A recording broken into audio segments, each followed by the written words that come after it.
উম্মুয়া! আহ! কি মিষ্টি ঠোঁট দুটো। কিরে শয়তান, কি সমস্যা তোর? তুই আমার ঠোঁটে কিস করলি কেন? কেন আবার? এই যে তোকে বললাম না তো, ঠোঁট দুটো দারুণ মিষ্টি। আমার তোর ঠোঁট দুটো চুষে খেতে সেই ইয়াম্মি লাগে। তাই তো সব সময় তোর ঠোঁট দুটো চুষে খেতে চাই। দেখ, একদম আমার মেজাজ খারাপ করবি না বলে দিলাম। খালামণি তোকে ডাকছে ঘুম থেকে ওঠার জন্য। তাড়াতাড়ি ঘুম থেকে ওঠ আর নাস্তা খেয়ে খালামণিকে উদ্ধার করতে বলেছে খালামণি। খালামণি একটু বাইরে যাবে তাই। আম্মু কেন আমার জন্য বসে আছে? আম্মুকে বলো চলে যেতে। তুমি তো বাসায় আছো, তুমি না হয় আমাকে নিজের হাতে একটু খাইয়ে দেবে। বাসায় মানুষ থাকে তো, সেই সুযোগটা পাও না। আম্মুকে চলে যেতে বলো। একদম চর মেরে তো সব কটা দাঁত ফেলে দিব বলে দিলাম। আমি কেন তোকে নিজের হাতে খাবার খাইয়ে দিতে যাব? চুপচাপ বিছানা থেকে ওঠ আর ফ্রেশ হয়ে নিচে চল। আমার ভার্সিটি যাওয়ার সময় হয়ে গেছে, আমি ভার্সিটিতে চলে যাচ্ছি।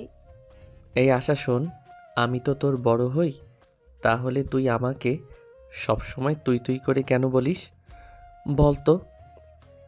আমায় একটু ভালোবেসে তুমি করে বলতে পারিস না? তুই আগে নিজে ভালো হ, তারপর আমার কাছ থেকে ভালো কিছু আশা করিস। আমি কেন তোকে তুমি করে বলতে যাব? তুই কি আমার সমবয়সী? তুই আমার থেকে মাত্র 3 দিনের বড়, আর তার জন্য আমি তোকে তুমি করে বলতে যাব? কখনোই না। এখন কথা না বাড়িয়ে চুপচাপ নিচে আয়, খালামণি অপেক্ষা করছে। এই কথা বলে আশা রুম থেকে বের হয়ে চলে গেল। অপর দিকে রাজ বিছানা ছেড়ে উঠল আর ওয়াশরুমে চলে গেল ফ্রেশ হওয়ার জন্য। আয়শা রেডি হয়ে তারপর নিচে গেল নাস্তা খাওয়ার জন্য। নাস্তার টেবিলে বসতেই তার আম্মু তাকে বলতে লাগলো, এই ছেলে, কি সমস্যা তোমার? প্রতিদিন তোমাকে ঘুম থেকে ওঠানোর জন্য আর একজন গামলা রাখতে হয় কেন? তুমি কি সকাল সকাল ঘুমিয়ে আর সকাল সকাল ঘুম থেকে উঠতে পারো না? না, রাতের বেলা আমার আবার মোবাইল টিপাটিপি না করলে একটু ভালো লাগে না, আর ঘুম তো একদমই আসে না। তাহলে আমি তাড়াতাড়ি ঘুমাবো কি করে? তাছাড়া আশা তো আমাদের বাড়িতে বসে বসেই খাচ্ছে, তাহলে সকালবেলা আমাকে ঘুম থেকে ডেকে তোলার চাকরিটা করলে তো খারাপ হয় না? আমাকে কি তুই নিজের চাকর পেয়েছিস নাকি, যে আমি প্রতিদিন সকালবেলা তোকে ঘুম থেকে ডেকে তুলবো? আমি পারবো না তোকে ঘুম থেকে ডেকে তুলতে। যদি তোর ইচ্ছে থাকে তাহলে নিজে নিজেই ঘুম থেকে উঠতে পারিস, তা না হলে সারা দিন ঘুমিয়েই কাটিয়ে দিস। তোকে ভার্সিটিতেও যেতে হবে না। আর হ্যাঁ খালামণি, আমি তোমাকে বলে দিচ্ছি, আজকের পর থেকে কিন্তু আমি আর কখনোই তোমার ছেলেকে ডাকতে যাব না। একে তো আমাদের বাড়িতে বসে বসে খাচ্ছিস, তার উপর আবার এত বড় বড় কথা বলছিস। তুই যদি আমাকে ঘুম থেকে ডেকে তুলতে না পারিস, তাহলে কি তোকে বসিয়ে বসিয়ে খাওয়াবো নাকি? চুপ কর বেয়াদব মার্কা ছেলে, চর দিয়ে তোর সব কটা দাঁত ফেলে দিব বলে দিলাম। তুই কি নিজে ইনকাম করিস নাকি? নিজেই তো অন্যের কামাই খাচ্ছিস, তার উপর আবার বড় বড় কথা বলছিস। আজ আসুক তোর বাবা, আমি তোর বাবাকে সব বলবো। হায় আল্লাহ, এটা কি করতে গিয়ে কি হয়ে গেল? আমি নিজের বাড়িতে থাকি নাকি অন্যের বাড়িতে থাকি সেটাই তো বুঝতে পারছি না। আমার নিজের আম্মু আমাকে থ্রেট করছে যে আমার আব্বুর কাছে আমার নামে বিচার দিবে। হ্যাঁ, তুমি একদমই ঠিক শুনতে পেয়েছো।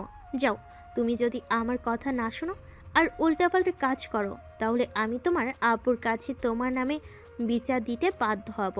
কারণ তুমি ইদানিং বড্ড বেশি বেয়াদব হয়ে যাচ্ছ। খালামুনি, আমি আসছি, ভার্সিটির টাইম হয়ে গেছে। তোমার ওই উগান্ডা মার্কা ছেলের নাস্তা শেষ হলে তারপর ভার্সিটিতে পাঠিয়ে দিও। এই তুই উগান্ডা কাকে বলছিস? তুই উগান্ডা, তোর 14 গোষ্ঠী উগান্ডা। আমার সঙ্গে ভদ্র ভাষায় কথা বলবি, তা না হলে কিন্তু তোর সঙ্গে খারাপ কিছু হয়ে যাবে বলে দিলাম। তাই নাকি? কি করবি তুই? প্রয়োজন হলে তোকে বিয়ে করে সারা জীবন আমার বউ বানিয়ে রাখবো, যাতে করে তুই কখনোই আমার উপরে যেতে না পারিস আর আমার উপর হুকুম খাটাতে না পারিস। হ্যাঁ, তাহলে তো ভালোই হবে। তাহলে আর আমার ভাগ্নির জন্য আলাদা করে পাত্র খুঁজতে হবে না। কিন্তু দুর্ভাগ্য, আমার বোন হয়তো তোর মতো উগান্ডা মার্কা ছেলের সঙ্গে নিজের মেয়েকে বিয়ে দিতে কোনোদিনই সম্মত হবে না। নীল তখন বুঝতে পারল এখানে কথা বলে কোনো লাভ নেই। যেখানে নিজের মা সন্তানের পক্ষ নিয়ে কথা বলে না, সেখানে কথা বলাই তো অনর্থক। তাই সে আর কোনো কথা না বলে চুপচাপ নাস্তা শেষ করে ভার্সিটির উদ্দেশ্যে বের হয়ে পড়ল। এদিকে আশা তো অনেকক্ষণ আগেই ভার্সিটিতে চলে এসেছে। ভার্সিটিতে এসে আশা তার বান্ধবীদের নিয়ে ক্যাম্পাসে বসে আড্ডা দিচ্ছিল। তখনই রাজ সেখানে উপস্থিত হয় আর আশার মাথার চুল টেনে ধরে বলে, এই শাকচুন্নি, এখানে কি করছিস? তোর বান্ধবীদের নিয়ে পরিকল্পনা করছিস নাকি কিভাবে আমার সঙ্গে ঝগড়া করবি? একদম ভালো হবে না বলে দিচ্ছি। তুই কিন্তু ইদানিং খুব বেশি বেড়ে গেছিস। এটা কিন্তু তোর জন্য মঙ্গলজনক নয়। তুই তো খুব ভালো করেই জানিস আমার হাত কতদূর পর্যন্ত চলে। এই দেখ, একদম ফুটানি করতে আসিস না। এটা বাসা নয় যে এখানে কেউ তোকে বাঁচাতে আসবে। এটা ভার্সিটি, এখানে কেউ তোকে বাঁচাতে আসবে না আমার হাত থেকে। ও তাই নাকি? তার মানে তুই আমাকে থ্রেট করছিস, তাই না?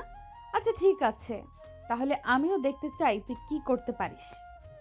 কথাটা শেষ হওয়া মাত্রই রাজ আশাকে একটা চড় মারতে চাইছিল, কিন্তু আশা তাকে সেটা করার সুযোগ না দিয়ে তত করে তার হাতটা ধরে ফেলে আর হাত মোচড় দিয়ে হাতটা ছেড়ে দেয়। আর সঙ্গে সঙ্গে ঠাস ঠাস করে তার দুই গালে দুটো চড় বসিয়ে দিয়ে বলে, আমি আশা করি তুই বুঝতে পেরেছিস আমার সঙ্গে লাগতে আসাটা তোর কর্ম নয়। তাই আজকের পর থেকে কখনো আমার সঙ্গে কথা বলতে আসলেও চিন্তা ভাবনা করে তারপর আসবি। দেখ, তুই যেটা করেছিস একদম খারাপ করেছিস। এর পরিণাম কিন্তু খুবই খারাপ হবে, এটা আমি তোকে বলে দিলাম। এই বলে রাজ সেখান থেকে চলে গেল।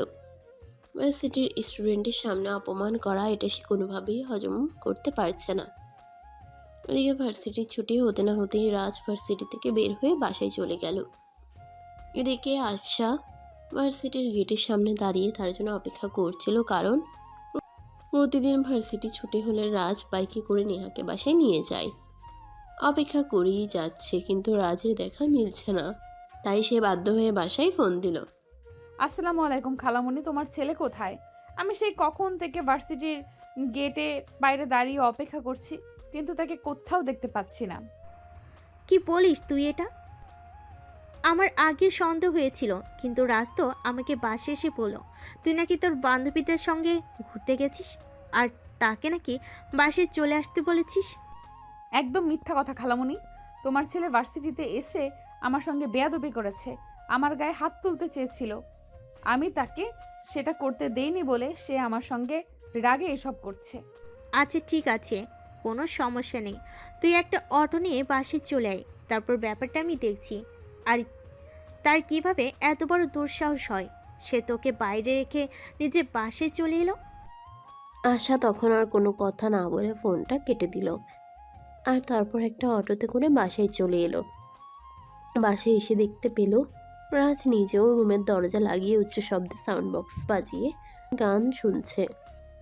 তখন সে রাজের রুমে বেশ কয়েকবার দরজায় নক করলো, কিন্তু রাজ দরজা খুলল না। তাই সে বিরক্ত হয়ে সেখান থেকে চলে গেল। তারপর ফ্রেশ হয়ে দুপুরের খাবার খেয়ে একটু ঘুমিয়ে পড়ল। যখনই তার ঘুম ভাঙলো, তখনই সে নিজের বুকের উপর কারো নিঃশ্বাস অনুভব করলো।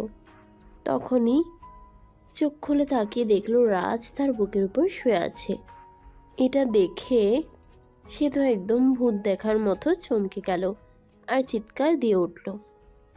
তখনই রাজ তার মুখ হাত দিয়ে চেপে ধরলো আর বলল, এই চুপ, একদম চুপ, কোনো কথা বলবে না, চুপচাপ শুয়ে থাকো। তুই এখানে এলি কি করে? আমি তো দরজা লাগিয়ে ঘুমিয়েছিলাম। আর এই অসভ্যতামের মানে কি? এক্ষুনি আমার উপর থেকে নাম বলছি। নামবো না? আমি তোর বুকের উপর শুয়ে থাকতে তো আমার বেশ ভালোই লাগছে, তাহলে আমি নামবো কেন? আমি তো তোর বুকের উপর শুয়ে শুয়ে তোর হার্টবিট শুনছিলাম। আমার কিন্তু এখন ধৈর্যের বাঁধ ভেঙে যাচ্ছে। তুই চুপচাপ আমার বুকের উপর থেকে নাম, এখান থেকে চলে যা। তা না হলে কিন্তু তোর সঙ্গে খারাপ কিছু হয়ে যাবে, এটা আমি তোকে বলে দিলাম। কি করবি তুই? সবাইকে এটা বলবি যে আমি তোর রুমে ঢুকে তোর উপর শুয়েছিলাম? এতে কি আমার মান ইজ্জত যাবে নাকি তোর? দেখ, তোর যেটা ভালো মনে হয় তুই সেটাই কর। তবে আমি আর যখন তোর রুমে এসেছি আর বারবার আসতেই থাকবো, কারণ তোর বুকের উপর শুয়ে থাকতে কিন্তু সেই লাগে। তুই এক্ষুনি আমার বুকের উপর থেকে নাম বলছি, তা না হলে কিন্তু আমি খালামণিকে সব বলে দিব। এই কথা বলে আশা রাজকে নিজের বুকের উপর থেকে ধাক্কা মেরে নিচে ফেলে দিল। আর রাজ ধাক্কার তাল সামলাতে না পেরে একদম সরে পড়ে গেল।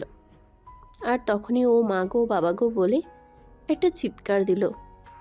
চিৎকার শুনে রাজের আম্মু কিচেন থেকে দৌড়ে উপরে চলে আসলেন আর আশার রুমের দরজায় নক করতে থাকেন। কি ব্যাপার আশা, কি হয়েছে? তোর রুমে চিৎকারের আওয়াজ শুনতে পেলাম। কই খালামণি, তুমি মনে হয় ভুল কিছু শুনেছ।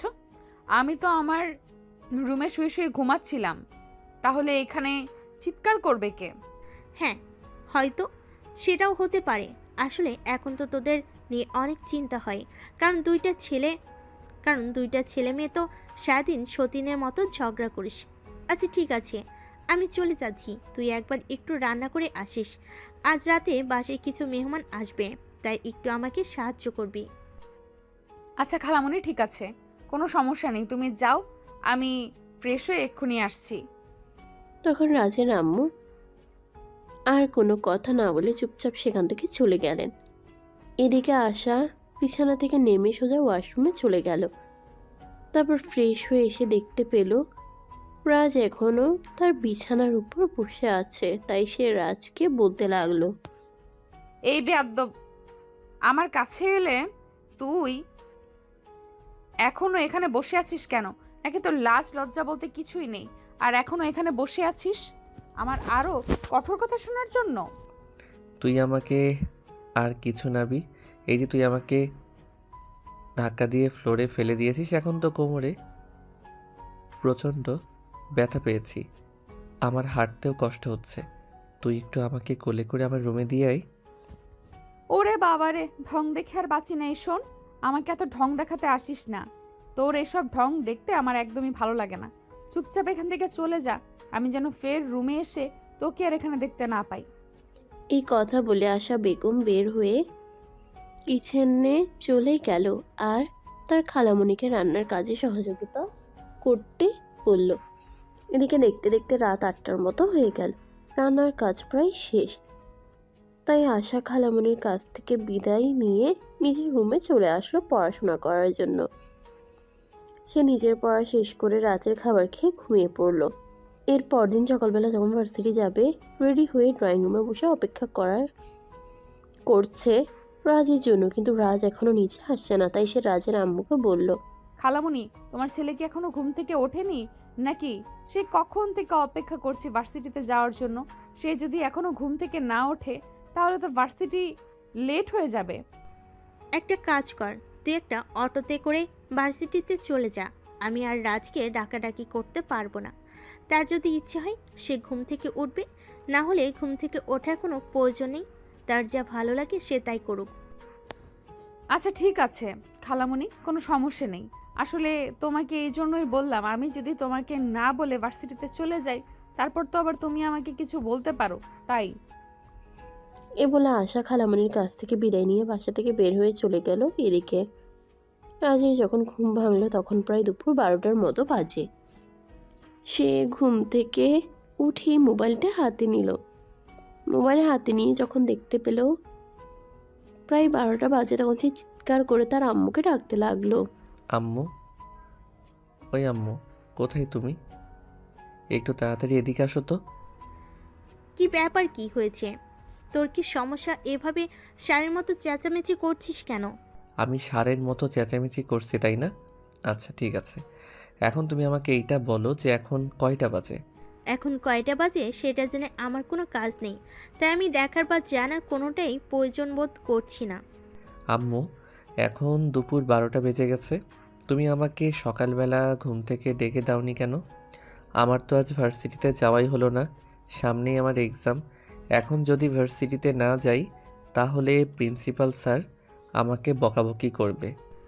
তোমার সঙ্গে যেটা হওয়ার উচিত সেটা তো হতেই হবে, কারণ তুমি তো সেটারই যোগ্য। যে ছেলে নিজের ইচ্ছে ঘুম থেকে উঠে ভার্সিটি যেতে পারে না, তাকে কেন আরেকজন ঘুম থেকে ডেকে দিতে যাবে? তোমার ইচ্ছে হলে তুমি নিজের ইচ্ছাতেই ঘুম থেকে উঠে ভার্সিটি যেতে পারো, আর না হলে নাই। আমাদের কোনো মাথা ব্যথা নাই এই ব্যাপারে। রাজ তখন খুব ভালোভাবে বুঝতে পারলো তার আম্মুর সঙ্গে কথা বলে আর কোনো লাভ হবে না, তাই সে কোনো কথা না বলে চুপচাপ বিছানা থেকে নেমে ওয়াশরুমে চলে গেল। তারপর ফ্রেশ হয়ে একটা নতুন শার্ট আর একটা নতুন প্যান্ট পরে বাসা থেকে বের হয়ে চলে যাচ্ছিল। এমন সময় পেছন থেকে তার আম্মু বলে ওঠেন, তো কি ব্যাপার মহাশয়, এভাবে আপনি সেজেগুজে রেডি হয়ে কোথায় যাচ্ছেন একটু বলা যাবে কি? আমার যেখানে ইচ্ছা আমি সেখানে যাচ্ছি, কারণ এই বাড়িতে তো আমার কোনো মূল্য নেই। আমি কাউকে কোনো কথা বলে শোনাতেও পারি না। আমি কোনো কথা বলতে গেলে উল্টে আমাকে আরও কথা শুনতে হয়। তাই ভাবছি নিজেকে একান্ত একটু সময় দেই, যেখানে আমার কারো কথা শোনা লাগবে না। তাহলে একটা কাজ করতে পারিস, তুই তোর নিজের সমস্ত জিনিসপত্র নিয়ে বাসা থেকে চলে যেতে পারিস। তাহলে আর তোকে কেউ কোনো ব্যাপারে বিরক্ত করবে না, আর তোকেও বিরক্ত হতে হবে না। তোর জিনিসপত্রগুলো গুছিয়ে নিতে পারবি নাকি আমাকে সহযোগিতা করতে হবে? আল্লাহ, তুমি আমাকে উদ্ধার করো। এ কেমন ফ্যামিলিতে আমায় জন্ম দিলে? আমি তো সেটাই ভাবতে পারছি না, যেখানে আমার নিজের আম্মুও আমার কথা ভাবে না। এরপর রাজ আর কোনো কথা না বলে চুপচাপ বাসা থেকে বের হয়ে চলে গেল। বাইরে একটা ছোট্ট চায়ের দোকানে বসে আড্ডা দিচ্ছে। ঠিক তখনই ভার্সিটি ছুটি হয়ে গেল। আশা একটা অটো রিকশায় করে বাসার দিকে যাচ্ছিল। তখনই রাজ তার পথ আগলে দাঁড়ায় আর রিকশার সামনে দাঁড়িয়ে বলে, এই শাকচুন্নি ডাইনি, কি সমস্যা তোর বল তো আমাকে। রাজ, ভদ্রভাবে কথা বল। এটা বাসা নয়, এটা রাস্তা, আর আশপাশের লোকজন দেখছে। তাই আমি আশা করব তুই এমন কিছুই করবি না যেটা তোর আর আমার দুজনেরই ক্ষতি হবে। এই দেখ, এত ভদ্রতা দেখাতে আসিস না। তোকে আমার চেনা হয়ে গেছে। তুই আমার 7 জন্মের শত্রু। তাই তো তোকে আমি বিয়ে করে আমার ঘরের বউ বানিয়ে রাখতে চাই, যাতে আমার সঙ্গে শত্রুতামি করার সাহস না দেখাতে পারিস। এই স্বপ্নটা তো সারা জীবন স্বপ্নই রয়ে যাবে, কোনোদিনও তা বাস্তবে পরিণত হবে না। কারণ তোর মতো উগান্ডাদের বংশধরের সঙ্গে আমি কেন, পৃথিবীর কোনো মেয়ে বিয়ে করবে না। এই বলে আশা রিকশাওয়ালা মামাকে রিকশা চালাতে বলল। আর রিকশাওয়ালা মামা তো এখন সেখানে আর দাঁড়িয়ে না থেকে রিকশা চালিয়ে আশাকে বাসা পর্যন্ত পৌঁছে দিল। বাসায় এসে আশা তার খালামণির কাছে সবকিছু খুলে বলল। সবকিছু শুনে তার খালামণি বলল, আমি বুঝতে পারি না এই ছেলেটার আসলে সমস্যাটা কোথায়, মাথায় নাকি পেটে? আচ্ছা ঠিক আছে, তুই কোনো চিন্তা করিস না, আজ বাসায় আসুক, একে এমন শিক্ষা দিব জনমের মতো ভালো হয়ে যাবে। এই কথা তো তুমি প্রতিদিনই বলো, কিন্তু আদৌ কি তুমি তোমার ছেলেকে একটুও ভদ্র করতে পেরেছো? পারোনি তো। আসলে এটা তোমাদেরই ব্যর্থতা, কারণ নিজের সন্তানকে সুশিক্ষায় শিক্ষিত করতে না পারলে এরকম তো হবেই। আশা, ভদ্রভাবে কথা বল, ভুলে যেও না আমি তোমাদের খালামণি হই। আর রাজ আমার নিজের ছেলে, তাকে আমি যথেষ্ট শাসন করি, কিন্তু ছেলেটা এমন বিগড়ে গিয়েছে, তো আর কি করব বলো? এটা তো আর মেরে ফেলার মতো জিনিস নয় যে মেরে ফেলে দেব। হাজার হোক আমার নিজের সন্তান বলে কথা। আই এম সরি খালামণি, আমি আসলে তোমাকে হার্ট করতে চাইনি, কথাটা মুখ ফসকে বের হয়ে গেল। সরি, প্লিজ আমাকে ক্ষমা করে দিও। এই বলে নেহা সেখান থেকে চলে গেল। আর সেদিন রাত সারাদিন বাসায় আসলো না। যখন বাসায় আসলো তখন রাত প্রায় 10টার কাছাকাছি বাজে। সবাই খেয়ে দিয়ে নিজের রুমে চলে গেছে। তার আম্মু ড্রয়িং রুমে বসে তার জন্য অপেক্ষা করছে। বাড়িতে এসে রাজ যখন কলিং বেল চাপ দিল তখন তার আম্মু এসে দরজা খুলে দিল। রাজ যেই না বাসার ভিতরে ঢুকতে যাবে তখনই তার আম্মু তাকে ঠাস করে কয়েকটা চড় মেরে বলতে লাগলো, এই অসভ্য বদমাইশ ছেলে, তোকে আমি কতবার বলেছি একটু ভালো হ, নিজেকে একটু বদলানোর চেষ্টা কর, কিন্তু তুই সেটা করবি না বলেই ঠিক করে রেখেছিস। আমার কোনো কথা শোনার ইচ্ছে তো তোর নেই। তুই তুই কি জীবনে কোনোদিন ভালো হবি না বলেই ঠিক করে নিয়েছিস? আম্মু, তুমি আমার গায়ে হাত তুললে এটা আমি কোনোদিন কল্পনাও করিনি। তোর জন্ম দেওয়ার আগে আমি এটা চিন্তা করিনি যে তুই আসলে একটা অমনুষ্য হবি। যদি জানতাম তাহলে তোকে জন্মের পরেই গলা টিপে মেরে ফেলতাম। আম্মু, তোমাকে আমি একটা কথা বলতে চাই। দেখো, আসলে আশাকে আমি ভালোবাসি, তাকে আমি বিয়ে করতে চাই, আর সারা জীবন একসঙ্গে থাকতে চাই, তাই তো তার সঙ্গে আমি এরকম করি যাতে সেটা তোমাদের চোখে পড়ে আর তোমরা কিছুটা হলেও আন্দাজ করতে পারো। কিন্তু আশা মনে হয় আমাকে একদমই সহ্য করতে পারে না। কথাটা রাজকে শেষ করতে না দিয়ে তার আম্মু তার গালে আরও 2টা চড় মেরে বলতে লাগলো। হাই আল্লাহ, তোর মেন্টালিটি এত নিচু, আমার ভাবতেই অবাক লাগছে। নিজের খালাতো বোনকে বিয়ের কথা বলতে কি তোর একবার লজ্জা করেনি? ছি ছি, আমি এসব কি শুনছি? আম্মু দেখো, ভালোবাসা বলে কই হয় না। আশা আর আমি দুজনে সেই ছোট থেকে একসঙ্গে বড় হচ্ছি। আমাদের বেড়ে ওঠা একসঙ্গেই। নিজেদের ভালো বন্ধু বলতে আমরা দুজন দুজনকেই চিনি। কখনো তো আশা ছাড়া অন্য কোনো মেয়ের সঙ্গে আমার সেইভাবে মেলামেশা করা হয়ে ওঠেনি। আমার বুঝবার মতো সময়টা, আমার প্রেম করার মতো সময়টা, আমার কাউকে ভালো লাগা ভালোবাসার মতো সময়টা আমি আশার সঙ্গেই তো পার করেছি। তাই তো আমার জীবনে অন্য কোনো নারী মনে হয় কখনো জায়গা করতে পারবে না। তাই বলে নিজের আপন খালাতো বোনকে কেউ ভালোবেসে বিয়ে করার কথা বলে? হাই আল্লাহ, আমি এটা কেমন ছেলে জন্ম দিলাম? তুই এখনই আমার চোখের সামনে থেকে দূর হয়ে যা, আমি তোর চেহারাটাও দেখতে চাইছি না। রাজ তখন কোনো কথা না বলে চুপচাপ সেখান থেকে চলে গেল। এই সকল কথাবার্তা আড়াল থেকে শুনছিল রাজের আব্বু, রাজের আম্মু। যখন রাজের সঙ্গে কথা বলা শেষ করে রুমে গেল, তখন রাজের আব্বু রুমের দরজাটা বন্ধ করে দিয়ে আস্তে করে রাজের আম্মুর পাশে গিয়ে বসলো আর তাকে বলল। রাজের মা, দেখো, আমি তোমাকে একটা কথা বলতে চাই অ্যাজ এ হাজব্যান্ড হিসেবে। তুমি আবার এত ঢং করে কি বলতে এসেছো? কি বলবে তাড়াতাড়ি বলে ফেলো, আমার আবার এত সময় নেই। ঘুম পাচ্ছে আমার, আমি ঘুমাবো। দেখো, আমরা দুজন তো দুজনকে ভালোবেসে বিয়ে করেছি, তাই আমাদের উচিত আর একজনের ভালোবাসাটাকে রেসপেক্ট করা, ভালোবাসাটাকে বোঝা। মানে তুমি আমাকে কি বলতে চাইছো আর কি বোঝাতে চাইছো সেটা সরাসরি বলো। হেয়ালি করে কথা বলা যে আমার একদমই পছন্দ নয়, সেটা তো তুমি খুব ভালো করেই জানো, তাই নয় কি? আসলে আমি তোমাকে এটাই বলতে চাইছিলাম যে রাজ আর আশা ওদের লাইফের অনেকটা সময় একসঙ্গে কাটিয়েছে। তাছাড়া আশা তো সেই ছোটবেলা থেকে রাজের সঙ্গে রয়েছে, তাই আমার মনে হয় রাজ যেটা বলছে একদম সত্যি কথাই বলছে। তার মানে তুমি আমাকে এটা বলতে চাইছো যে তুমি তোমার ছেলেকে সাপোর্ট করছো, তাই নাকি? কিন্তু আমি সেটা করতে পারলাম না, কারণ আশারামও আমার আপন মায়ের পেটের বোন। তাকে আমি কোনোদিনও এমন প্রস্তাব দিতে পারবো না। আর সবচেয়ে বড় কথা হলো, আশাকে আমি দেখেছি। আশা তোমার ছেলেকে বরাবরই আপন ভাইয়ের চোখে দেখে আসে। কোনোদিনও রাজকে প্রেমিক কিংবা স্বামীর চোখে দেখতে পারবে কিনা সেটা আমার জানা নেই। এই কথা বলে রাজের আম্মু বিছানায় গিয়ে ঘুমিয়ে পড়লো। আর এদিকে বেশ কয়েকদিন সময় কেটে গেল। রাজ আর আশা দুজনেই অনার্স ফাইনাল ইয়ারে এবছর পরীক্ষা দিয়েছে। পরীক্ষা শেষ হয়েছে এই তো 2 দিন হলো। তাই তারা গ্রামের বাড়িতে যাওয়ার জন্য রেডি হচ্ছে। অনেকদিন সে তার বাবা মায়ের সঙ্গে দেখা করে নাই, তাই আশা রেডি হয়ে ড্রয়িং রুমে বসে আছে। তখনই ওর খালামণি সেখানে আসলো আর বলল। আচ্ছা ঠিক আছে, তাহলে তুমি যাও। আর রেজাল্টের সময় কি এখানে আসবে? সেটা আমি সঠিক বলতে পারছি না, কারণ তুমি তো জানোই আমিও তোমার সঙ্গে কি ব্যাপারে কথা বলছি। যদি এই ব্যাপারে আমি এখনো নিশ্চিত নই, কারণ আমার চাকরি করার ইচ্ছা আছে। বিয়ে করে সংসার করার মতো মেন্টালিটি এখনো আমার তৈরি হয়নি। এই কথাটা একটু দূরে থেকে রাজ শুনছিল আর তখনই সেখানে এসে তার আম্মুর দিকে তাকিয়ে চিৎকার করে বলতে লাগলো। তার মানে কি আম্মু, তুমি আমার জন্য কিছুই করতে পারবে না? আমার সামনে আমার ভালোবাসার মানুষটা অন্য একজনের হয়ে যাবে? তার মানে কি আম্মু, তুমি আমার জন্য কিছুই করতে পারবে না? আমার চোখের সামনে আমার ভালোবাসার মানুষটা অন্য একজনের হয়ে যাবে, সেটাও আমাকে দেখতে হবে? আমি বুঝতে পারছি না এটা আমি কেমন পরিবারে জন্ম নিলাম।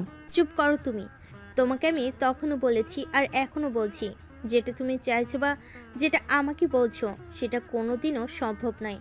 আসলে যদি আমার আপন বোনের মেয়ে না হতো তাহলে আমি বিষয়টা ভেবে দেখতে পারতাম, কিন্তু তুমি সব কিছু জেনে শুনে এরকমটা করতে পারো না। আমরা সবাই মিলে দেখে শুনে তোমাকে বিয়ে করব। আশা যদি আমার জীবনে না আসে তাহলে অন্য কোনো মেয়ের প্রয়োজন নেই আমার জীবনে। তোমাদের যা ইচ্ছে তোমরা তাই করতে পারো, কিন্তু আমি তোমাদের পরিষ্কার জানিয়ে দিয়েছি, আশা ছাড়া অন্য কোনো মেয়েকে আমি কোনো দিনই বিয়ে করব না। খালামণি আমি চলে যাচ্ছি। আমার মনে হয় তোমার ছেলের মাথায় সমস্যা হয়েছে। আমি চলে যাওয়ার পর তোমরা তোমার ছেলেকে একটু ডাক্তার দেখানোর চেষ্টা করবে। তাতে যদি তোমার ছেলে একটু মানসিক উন্নতি হয়, তা না হলে কিন্তু আমার মনে হয় খুব শীঘ্রই তোমার ছেলেকে নিয়ে পাবনাতে চলে যেতে হবে। আশা, তোমাকে এসব কিছু নিয়ে কোনো চিন্তা করতে হবে না। তুমি নিশ্চিন্ত মনে বাড়িতে ফিরে যাও। তোমার আম্মু সকালে ফোন দিয়েছিল। আমি তোমার আম্মুর সাথে কথা বলেছি। ওর ব্যবস্থা আমি করছি। ওটা নিয়ে তুমি কোনো টেনশন করো না। অতঃপর আশা আর কোনো কথা না বলে চুপচাপ সেখান থেকে বের হয়ে বাড়ির উদ্দেশ্যে রওনা দিল। সে যখন গ্রামে এসে পৌঁছালো তখন প্রায় বিকেল হবে। বাড়ির গেটের সামনে দাঁড়িয়ে এসে তাড়াতাড়ি তার চাচাতো ভাই বোনেরা তাকে ঘিরে ধরল, আর সবাই তার সঙ্গে অনেক কথা বলতে থাকলো। এভাবে তার চাচাতো ভাই বোনদের সঙ্গে কথা বলা শেষ করে ভিতরে যেতে যেতে প্রায় সন্ধ্যা হয়ে গেল। তার আম্মু তখন রান্নাঘরে কাজ করছিল, তাকে দেখে বলল, কি ব্যাপার আশা, তোমার আসতে এত দেরি হলো কেন? আমি তো সকালবেলা তোমার খালামণির সঙ্গে ফোনে কথা বলেছিলাম। সে তো বলেছিল তুমি দুপুরের মধ্যেই চলে আসবে, কিন্তু এদিকে তো বিকেল গড়িয়ে সন্ধ্যা হয়ে গেল। আম্মু খালামণি ঠিক কথাই বলেছিল, কিন্তু সমস্যা হলো রাস্তায় প্রচুর যানজট ছিল, যার কারণে আমাকে আসতে দেরি হয়েছে। যাই হোক, কোনো ব্যাপার না। আমার খুব ক্ষুধা পেয়েছে, আমাকে কিছু খেতে দাও। তোমার আর রাজার দুজনেরই তো ভার্সিটি বন্ধ, তাহলে তুমি তোমার সঙ্গে রাজকে এখানে নিয়ে আসতে পারতে। ছেলেটা তো সেই ছোটবেলা থেকে শহরে বড় হয়েছে, গ্রামের পরিবেশ আর আবহাওয়া তো সে দেখেইনি। ছেলেটাকে তোমার সঙ্গে নিয়ে আসলে কয়েকটা দিন এখানে থাকতে পারতো। তোমার ওই উগান্ডারের বংশধর ভাগ্নেকে এখানে নিয়ে আসার কোনো ইচ্ছে আমার নেই। ওদের বাড়িতে রয়েছি বলে আমাকে যেইভাবে ইচ্ছে সেইভাবে জ্বালিয়ে, আর এখানে আমি নিজের বাড়িতে এসে কি ওর জ্বালাতন সহ্য করব নাকি? এটা কিন্তু তুমি একদম ঠিক বলনি। তুমি যদি তোমার খালামণির কাছে এতদিন থাকতে পারো, তাহলে তো সে কয়েকটা দিন আমার কাছে থাকার আশা করতেই পারে। যাই হোক, তুমি ভেতরে যাও, আমি কাল না হয় পরশু রাজকে ফোন দিয়ে এখানে আসতে বলবো। আশা তখন তার আম্মুকে কোনো উত্তর না দিয়ে চুপচাপ সেখান থেকে চলে গেল। রুমটাতে এতদিন বহু বছর পর পর আসা হতো, কিন্তু এখন সে অনেকদিন থাকতে পারবে এখানে, যতদিন পর্যন্ত তার বিয়ের সম্বন্ধ ঠিক না হচ্ছে। রুমে এসে ফ্রেশ হতে চলে গেল। ফ্রেশ হয়ে এসে সোজা চলে গেল খাবার টেবিলে। তারপর খাবার খেয়ে ভাই বোনদের সঙ্গে নিয়ে আড্ডা দিতে থাকলো। এভাবে কেটে গেল সেই দিনের দিনটা। পরের দিন সকালবেলা ঘুম থেকে উঠতে না উঠতেই মোবাইলের রিংটোন বাজতে শুরু করলো। আশা মোবাইলটা হাতে নিয়ে দেখলো রাস্তাকে কল করেছে। যদিও সে ফোনটা রিসিভ করতে ইচ্ছুক ছিল না, কিন্তু পরপর রিং হয়েই যাচ্ছিল, তাই সে ফোনটা রিসিভ করলো। এই মেয়ে, কী ব্যাপার, কী সমস্যা তোর? আমি সেই তখন থেকে ফোন দিয়ে যাচ্ছি, তুই আমার ফোন তুলছিস না কেন?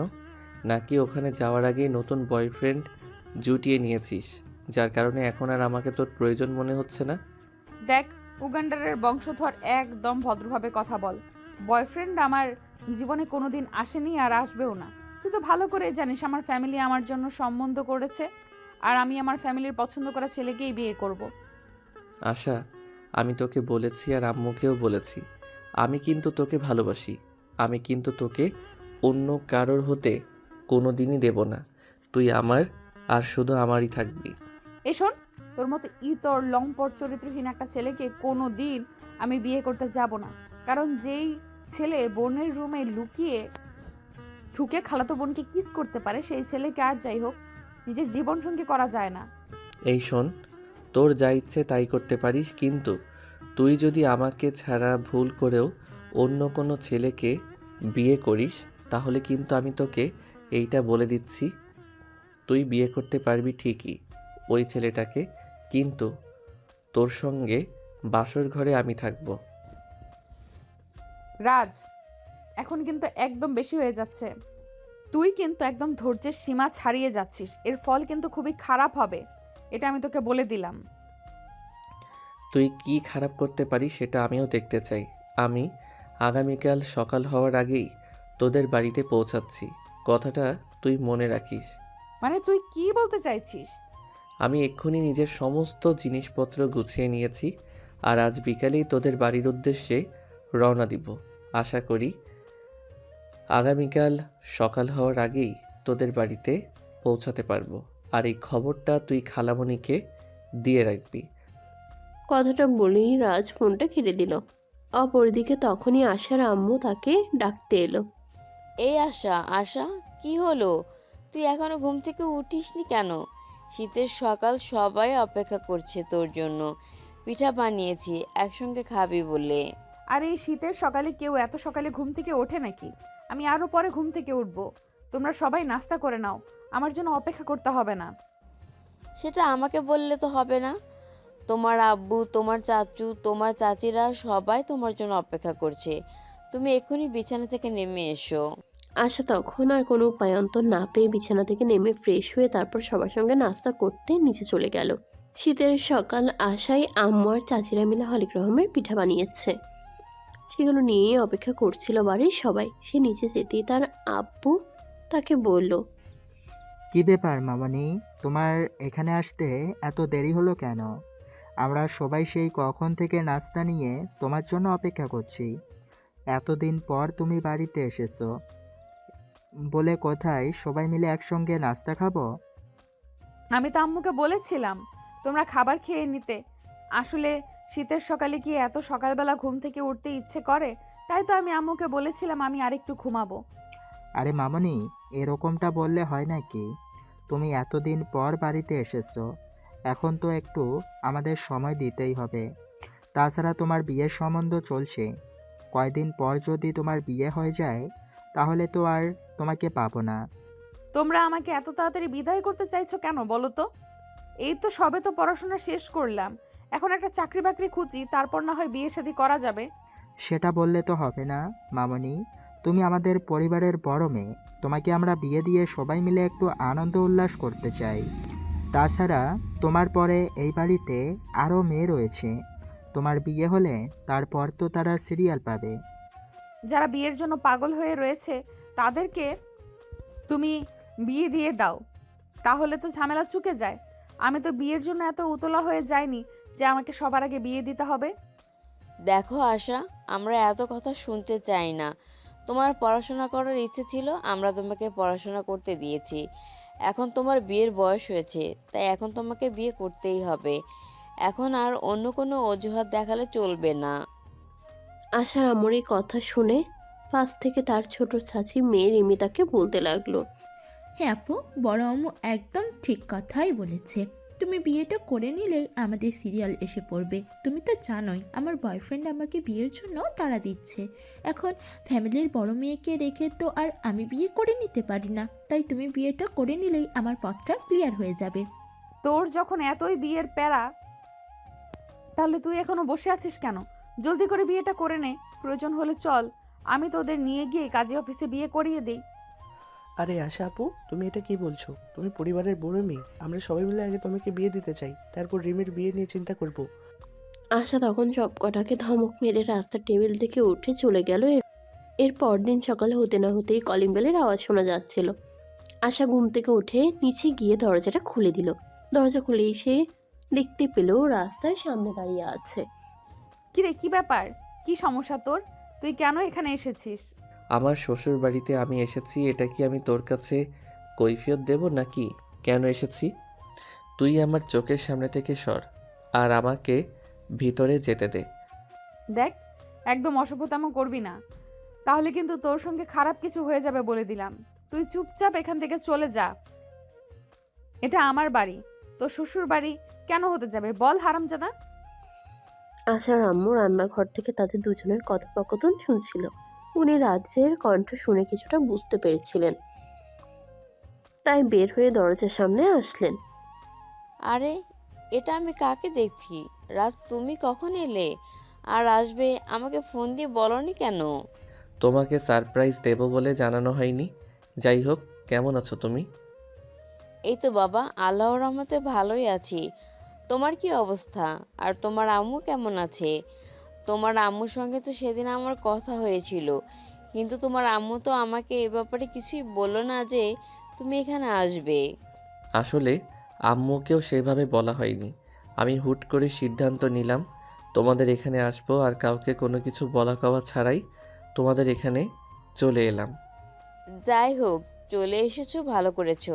এখন ভিতরে যাও, বিশ্রাম নাও। আমি সবার জন্য নাস্তা করছি, সবাই একসঙ্গে নাস্তা খাবে। আচ্ছা খালামণি, ঠিক আছে, কোনো সমস্যা নেই। আমি এক্ষুনি ফ্রেশ হয়ে চলে আসছি। কতদিন তোমার হাতে বানানো খাবার খাওয়া হয় না। বহু বছর পর তোমার হাতের খাবার খাওয়ার সুযোগ হলে তখন কি আর আমি দেরি করতে পারি? আমি এক্ষুনি আসছি।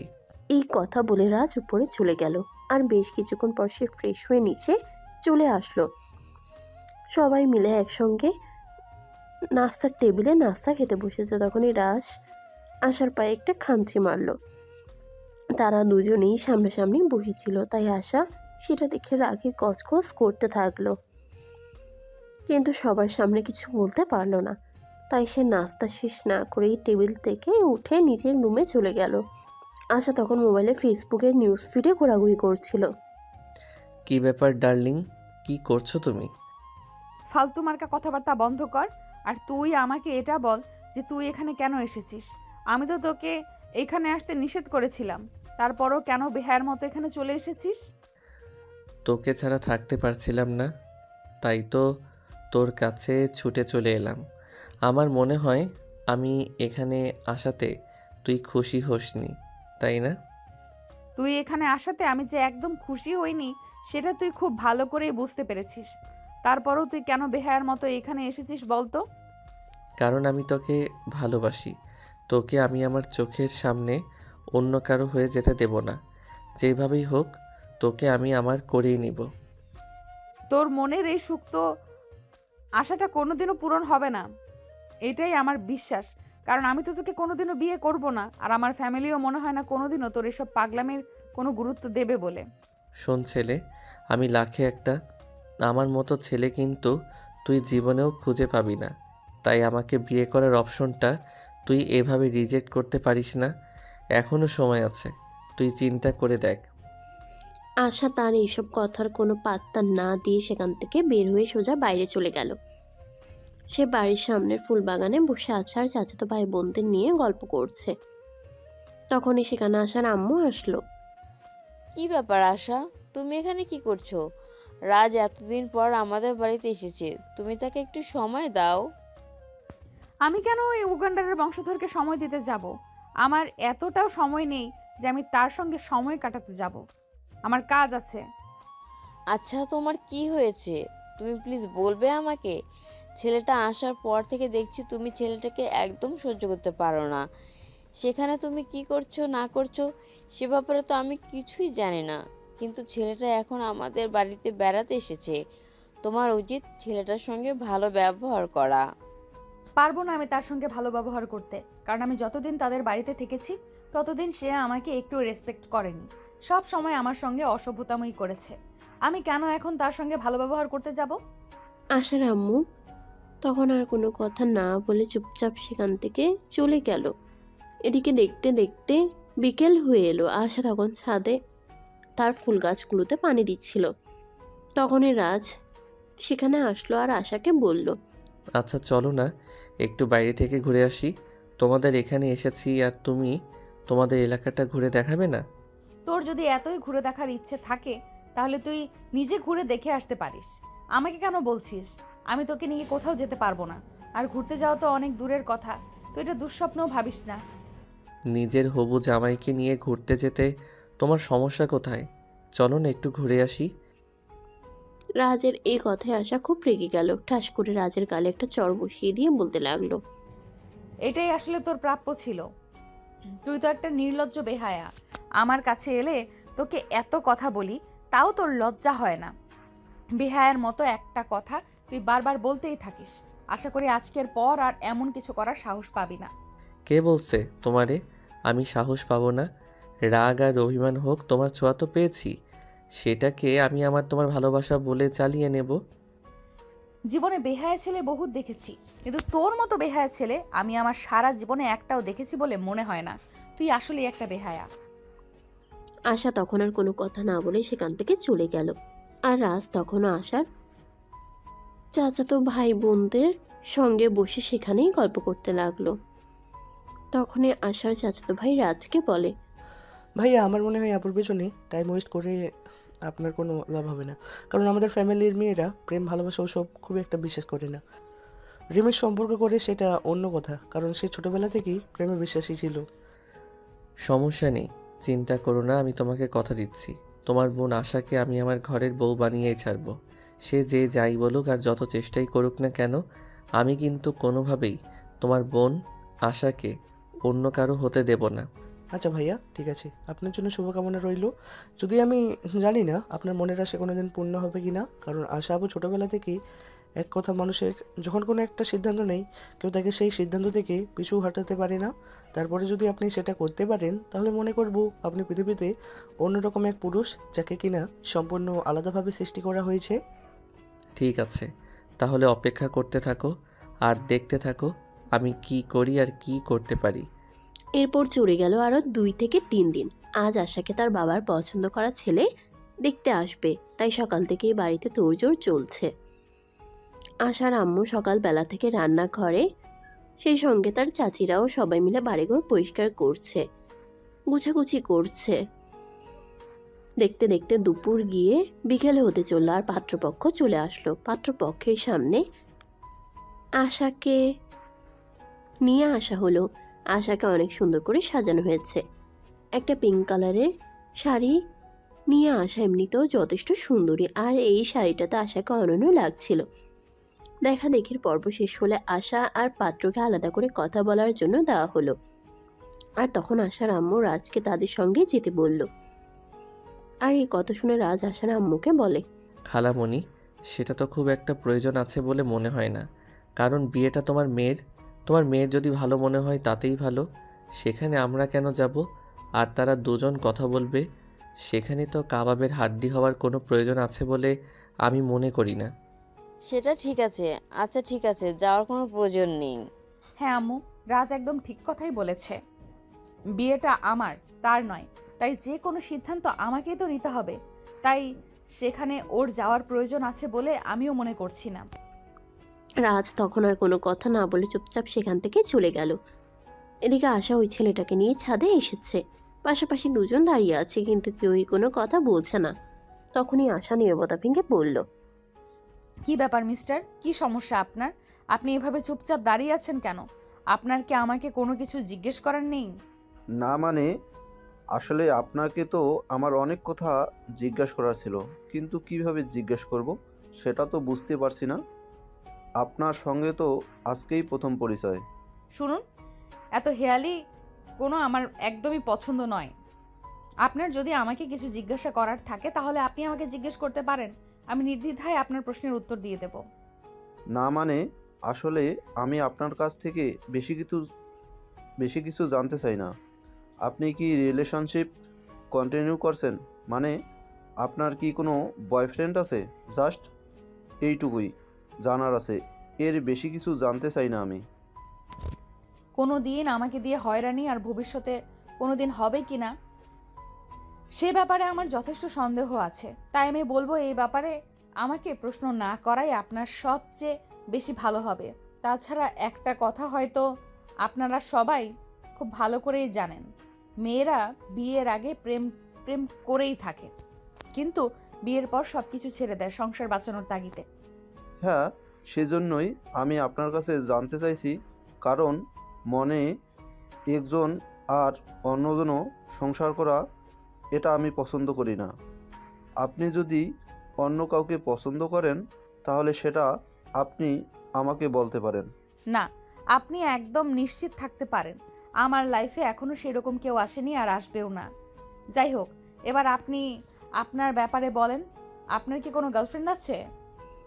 আশার কথা শুনে রাজীব আশাকে কিছু বলতে চাইছিল, কিন্তু রাজীবকে সে কথা বলার সুযোগ না দিয়ে রাজ সেখানে এসে উপস্থিত হলো। আর রাজীবকে উদ্দেশ্য করে বলতে লাগলো, এই যে ভাই শোনো, তোমাকে তোমার ভালোর জন্যই বলছি, এই মেয়ের পিছু নিও না, কারণ এই মেয়ে আমার সঙ্গে রিলেশনে আছে। এই তো কদিন হলো একটু সমস্যা হয়েছে, তাই এরকম করছে। এক্সকিউজ মি, আপনাকে তো আমি চিনলাম না। আরে ভাই, তুই আমার গার্লফ্রেন্ডকে পটিয়ে বিয়ে করতে চাইছিস, আর এখন কি না তুই আমাকে বলছিস তুই আমাকে চিনতে পারছিস না? তাহলে তুই কেমন ছেলে সেটা তুই তোর নিজের কাছেই প্রশ্ন কর। আরে ভাই, আপনি এ তো হ্যালিফোনা না করে আমাকে এটা বলুন যে কে আপনি, আর আমার হবু স্ত্রীর সঙ্গে আপনার কি সম্পর্ক? আরে ভাই, ও আমার গার্লফ্রেন্ড। সেই ক্লাস 9 থেকে ওর সঙ্গে সম্পর্ক, আর এই বছরই আমরা অনার্স কমপ্লিট করতে চলেছি। আর এখন কিনা তুই বলছিস আমি কে? ভাই শোন, বিয়ে যদি তুই করিস তাহলে ও কিন্তু তোর বউকে পালিয়ে নিয়ে গিয়ে বাসরটা আমিই সারব। রাজের কাছ থেকে এমন কথা শুনে রাজীব কি করবে সেটা ভেবেই পাচ্ছিল না, তাই সে আশাকে প্রশ্ন করে। কি ব্যাপার ম্যাডাম, আপনার ব্যাপারে উনি এসব কি বলছেন? আপনি কি দয়া করে আমাকে খুলে বলবেন কিছু? এ ব্যাপারে আমি আপনার মুখ থেকে শুনতে চাই। আরে আপনি এর কথা একদম বিশ্বাস করবেন না, এর মাথায় সমস্যা আছে, সব সময় এরকম উল্টাপাল্টা বকে। আরে ডার্লিং, তুমি এরকম কেন করছো? তোমার সঙ্গে তো আমার সেদিন একটু ঝামেলা হলো, আর তার জন্য তুমি আমাকে ফেলে অন্য কাউকে বিয়ে করে নেবে, এমনটা হতে পারে নাকি? তুমি ওকে বলে দাও যে তুমি আমাকে ভালোবাসো। দেখ রাজ, এখন কিন্তু একদম বেশি বাড়াবাড়ি হয়ে যাচ্ছে। আমি কিন্তু তোর ব্যাপারে সবার কাছে বলে দেব। কথাবার্তা বন্ধ করে এই সব কিছু আমি আর সহ্য করতে পারছি না। এবার তুই দয়া করে আমাকে রেহাই দে। এতদিনের ভালোবাসার সম্পর্ক আমাদের, আর তুই আমাকে বলবি আমি তোকে রেহাই দিয়ে দিব? এমনটা তো হতেই পারে না। আমি আমার সামান্য একটা ভুলের জন্য নিজের ভালোবাসাকে কখনোই হারাতে পারবো না। তুই আমার প্রথম আর শেষ ভালোবাসা। জীবনের বিনিময়ে হলেও তোকে আমি আমার করবই। দেখুন মিস আশা, নিজের বয়ফ্রেন্ডকে বাড়িতে ডেকে এনে আমাদের এভাবে অপমান করা খুব বেশি দরকার ছিল না। আরে ভাই, আপনি ভুল ভাবছেন। এ আমার বয়ফ্রেন্ড নয়, এ আমার খালাতো ভাই। এর সঙ্গে আমার কোনো প্রেমের সম্পর্ক নেই। আপনার যদি আমার কথা বিশ্বাস না হয় তাহলে আপনি আমার ফ্যামিলির মানুষদের কাছে জিজ্ঞাসা করতে পারেন, তারা আপনাকে একই কথা বলবে। আপনি আমাকে পাগল মনে করছেন নাকি? আমি তো সেটাই বুঝতে পারছি না।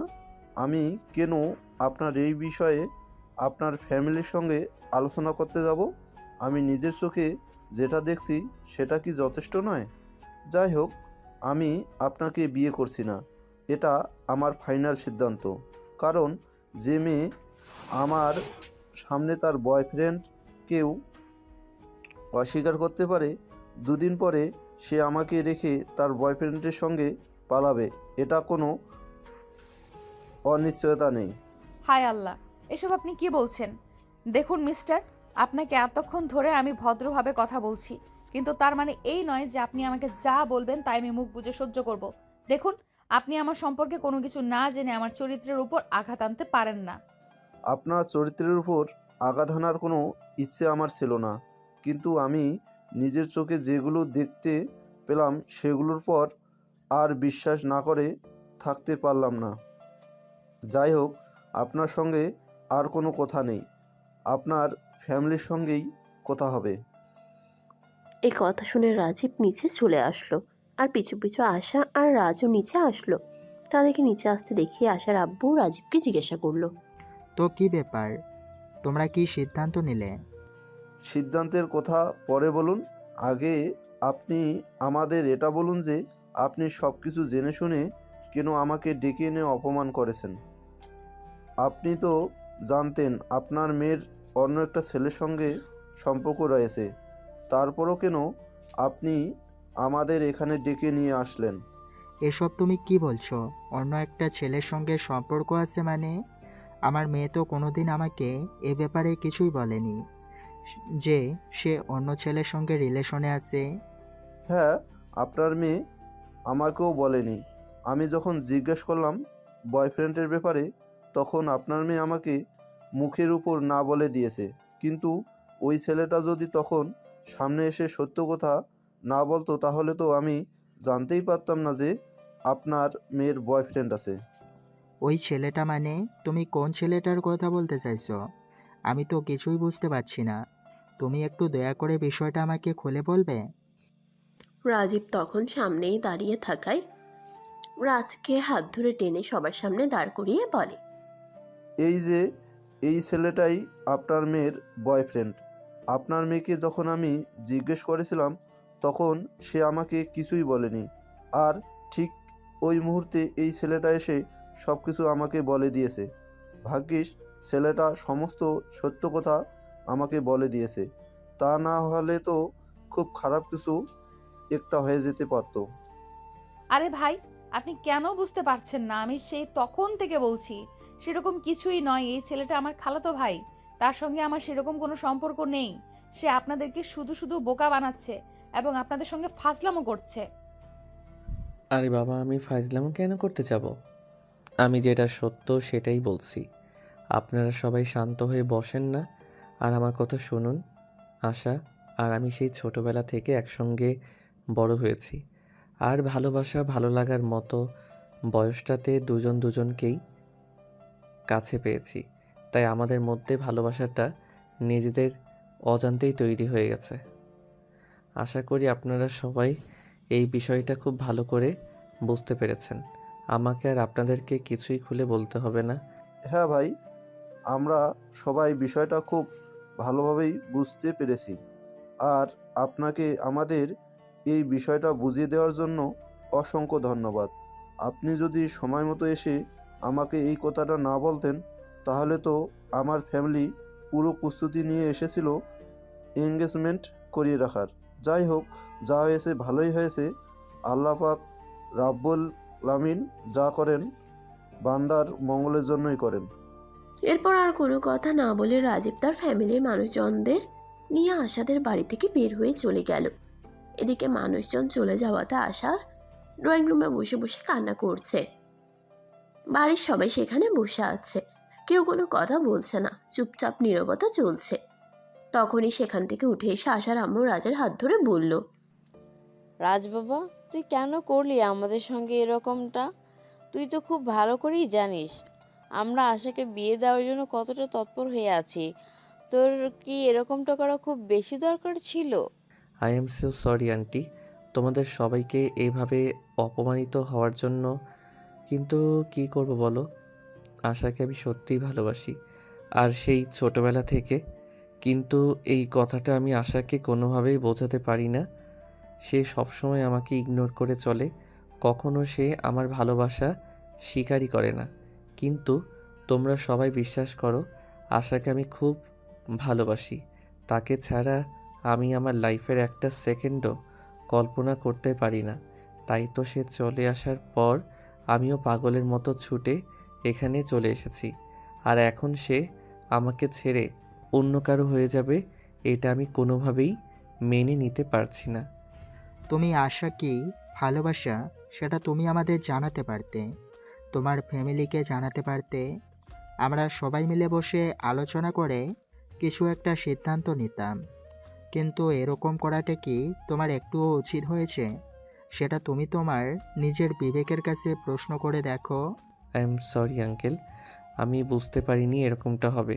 কিন্তু বিশ্বাস করেন, আশাকে আমি খুব ভালোবাসি। আর এই কথাটা আমি আমার মাকে অনেকবার বলেছি, কিন্তু আমার মা আমার কোনো কথাই শুনলো না, যা উল্টে আমাকে বকাবকি আর মারপিট করেছে। আমার মা আমাকে এমনও বলেছে, যদি আমি আশাকে ভুলে না যাই তাহলে সে আমাকে সন্তান হিসেবে স্বীকার করতে ভুলে যাবে। কিন্তু ভালোবাসার কাছে সব কিছুই হার মানে, সেটা তো আপনারা সবাই জানেন। তাই আশাকে আমি ভালোবাসি বলে সব কিছু ফেলে এইভাবে এখানে চলে এসেছি, কারণ আশাকে আমার লাগবেই, পুরো পৃথিবীর বিনিময়ে হলেও। এই কুত্তার বাচ্চা, তোকে কি আমি কোনোদিনও বলেছি যে আমি তোকে ভালোবাসি? তুই কেন এইভাবে বেহায়ের মতো আমার পেছনে পড়ে আছিস? কেন আমার ফ্যামিলিকে এইভাবে অপমান করেছিস? আশা, তুমি তোমার মুখটা বন্ধ করো, এখানে আমরা কথা বলছি। তোমাকে কথা বলতে বলা হয়নি। আমরা যখন সবাই তোমার বিয়ের সম্বন্ধ নিয়ে ব্যস্ত ছিলাম, তখন তোমার এই কথাটা আমাদেরকে জানানো উচিত ছিল যে রাজ তোমাকে পাগলের মতো ভালোবাসে। তাহলে আমরা এইসব কিছু করতাম না। বিকজ রাজ যথেষ্ট ভালো একটা ছেলে, আর সে তোমাকে অনেক ভালো রাখবে, এটা আমি বিশ্বাস করি। আব্বু, ও ভালোবাসে, তাতে কি করার আছে? কি যায় আসে? আমি তো ওকে ভালোবাসি না, তাহলে আমি কেন ওর কথা মেনে নেব আর ওকে বিয়ে করব? কখনোই না। আমি ওরে কোনো দিনই বিয়ে করতে পারবো না। তোমরা ওরে এখান থেকে বিদায় করে দাও। আশা, তুই আমাকে যত অপমান আর অপদস্থই করিস না কেন, আমি যখন একবার এখানে এসেছি তখন আমি তোকে ছাড়া এখান থেকে কোনোভাবেই যাব না। আমার নিজের জীবনের বিনিময়ে হলেও তোকে এখান থেকে নিয়ে তারপর যাব। দেখ রাজ, আমার কিন্তু এখন খুবই মেজাজ খারাপ হচ্ছে। তুই আমার চোখের সামনে থেকে দূর হ। তোর চেহারাটাও দেখতে চাইছি না। তোর জন্য আজ আমার পুরো ফ্যামিলিকে আমার চোখের সামনে অপদস্থ হতে হয়েছে। তুই বুঝতে পারছিস না তুই কি করছিস? এই কথা বলার পর রাজ যখন সেখান থেকে যাচ্ছিল না তখন আশা সেখান থেকে চলে গেল। আসলে এরকম একটা ঘটনা ঘটবে এটা ফ্যামিলির কেউ কল্পনাই করেনি। যদি তারা এটা জানতো তাহলে হয়তো আজ এরকম পরিস্থিতির মুখোমুখি হতে হতো না। আশা নিজের রুমে এসে রুমের দরজা বন্ধ করে কান্না করছে। এদিকে আশার আব্বু রাজকে বলল, রাজ, তোমাদের এই সম্পর্ক আমাদের দুই ফ্যামিলির অন্য কেউ মেনে না নিলেও আমি মেনে নিয়েছি। তুমি আশার রুমে যাও আর ওর সঙ্গে কথা বলো। নিজেদের মধ্যে ঝামেলাটা মিটিয়ে নেওয়ার চেষ্টা করো। Okay uncle, thank you so much. অন্য কেউ না বুঝলে আপনি বুঝতে পেরেছেন, এটাই আমার জন্য যথেষ্ট। এবার রাজ সেখান থেকে সোজা আশার রুমের সামনে চলে গেল। অনেকবার রুমের দরজায় নক করলো, কিন্তু আশা কোনোভাবেই দরজা খুলে না। কারণ সে খুব ভালো করেই জানতো এই মুহূর্তে রাজ ছাড়া তার রুমে আর কেউ আসবে না। তাই সে দরজা বন্ধ করেই ব্যালকনিতে গিয়ে বসে রইল। তখনই হঠাৎ সে দেখতে পেল রাজ ওয়াশরুমের পাইপ দিয়ে উপরে উঠে আসছে। এটা দেখে আশা অনেকটাই ক্ষেপে গেল আর রাজকে বলল, কি ব্যাপার, কি সমস্যা তোর? তুই এইভাবে আমার পেছনে পড়েছিস কেন? তোকে না বললাম তুই আমাদের বাড়ি থেকে চলে যা, আমি তোর চেহারাটাও দেখতে চাই না। কিন্তু তারপরও তুই ওয়াশরুমের পাইপ বেয়ে কেন উপরে উঠছিস? আরে বাবা, আগে আমাকে উপরে উঠতে দে, তারপর আমি তোর সব প্রশ্নের উত্তর দিচ্ছি। এখানে দাঁড়িয়ে কথা বলতে গেলে যদি এখান থেকে হাত ফসকে পড়ে যাই তাহলে তো আমার কোমর ভেঙে যাবে, তখন আবার হসপিটালে তোকেই দৌড়াদৌড়ি করতে হবে। আচ্ছা ঠিক আছে, এবার বল কি সমস্যা তোর? তুই কেন আমার কাছে এসেছিস?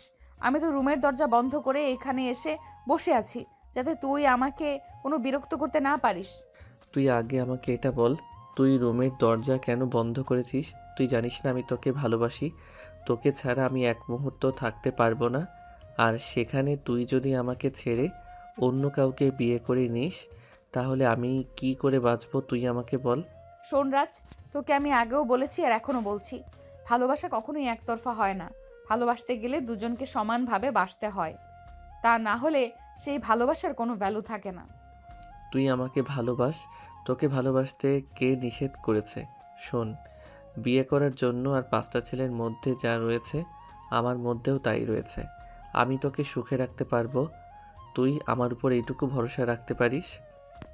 শোন, পৃথিবীতে আমি কেন, কোনো মেয়েই তোর মতো বেকার ভণ্ড আর বদমাইশ মার্কা একটা ছেলেকে বিয়ে করবে না।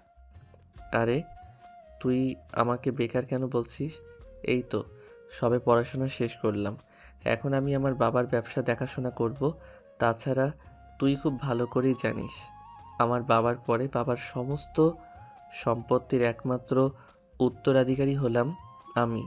তাহলে আমি বেকার হলাম কি করে? তুই আমার কাছে কি চাস এক্স্যাক্টলি সেটা আমাকে বলবি? আমি তোর এইসব নির্যাতনা সহ্য করতে পারছি না। দয়া করে তুই আমাকে মুক্তি দে, আমি তোর থেকে মুক্তি চাই। তুই আমাকে বিয়ে করে নে, তাহলে আমি তোকে সারা জীবনের জন্য মুক্তি দিয়ে দিব। তোকে আর কখনোই বিরক্ত করব না, আই প্রমিস।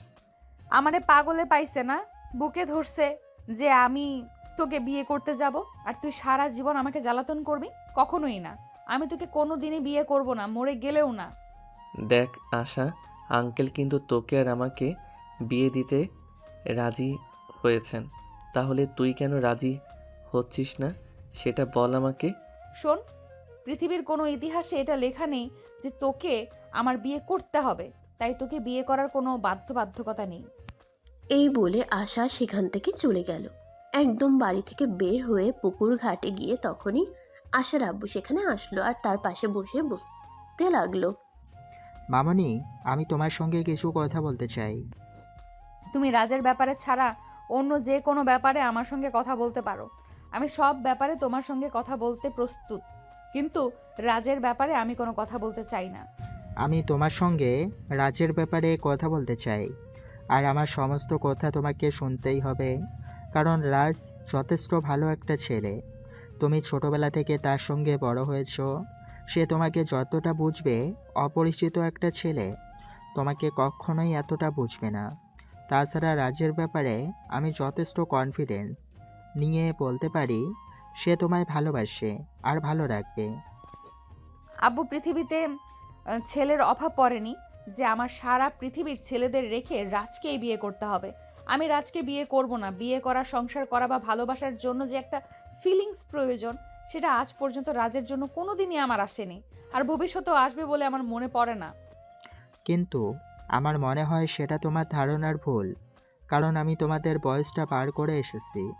তাই বলছি, কারণ তোমরা দুজনেই ভালো লাগার মতো সময়টা একসঙ্গে কাটিয়েছ। তাই কোথাও না কোথাও তোমাদের একটু হলেও দুর্বলতা আছে।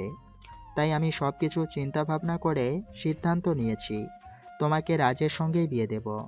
আব্বু, তোমাদের সবার মাথা খারাপ হয়ে গেছে। আমি রাজকে কোনোদিনই বিয়ে করব না। সে তোমরা আমাকে যাই বলো আর যাই করো, প্রয়োজন হলে আমি তোমাদের সবাইকে ছেড়ে অনেক দূরে চলে যাব, যেখানে তোমরা আমার ছায়াটা পর্যন্ত খুঁজে পাবে না।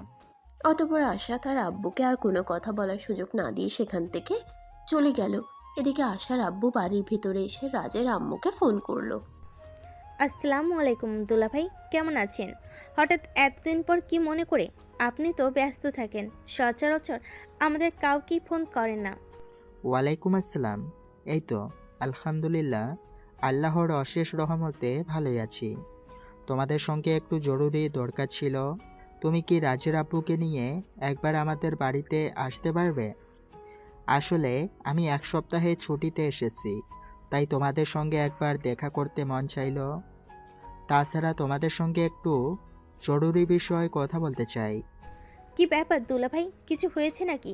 খুব বেশি জরুর হলে আপনি ফোনে বলতে পারেন, আমি শুনেছি। বিষয়টা খুবই জরুরি, কিন্তু ফোনে বলা যাবে না। তুমি রাজের আব্বুকে নিয়ে আগামীকালকেই পারলে আমাদের এখানে চলে এসো, তারপর সামনাসামনি বসে কথা বলতে চাই। আমি শুনছি। আচ্ছা দুলাভাই, ঠিক আছে, কোনো সমস্যা নেই। রাজা আপু বাড়িতে আসুক, আমি ওনার সঙ্গে কথা বলে আপনাকে রাতে জানাচ্ছি। এই কথা বলে রাজের আম্মু ফোনটা কেটে দিল। আর সেদিন রাত্রেবেলা রাজের আব্বু যখন বাসায় আসলো, তখন তিনি রাজের আব্বুকে সবকিছু খুলে বললেন। সবকিছু শুনে রাজের আব্বু বলল, আচ্ছা ঠিক আছে, কোনো সমস্যা নেই। আমিও ভাবছিলাম একবার ওখান থেকে ঘুরে আসি। অনেকদিন কোথাও ঘুরতে যাওয়া হয় না আসলে।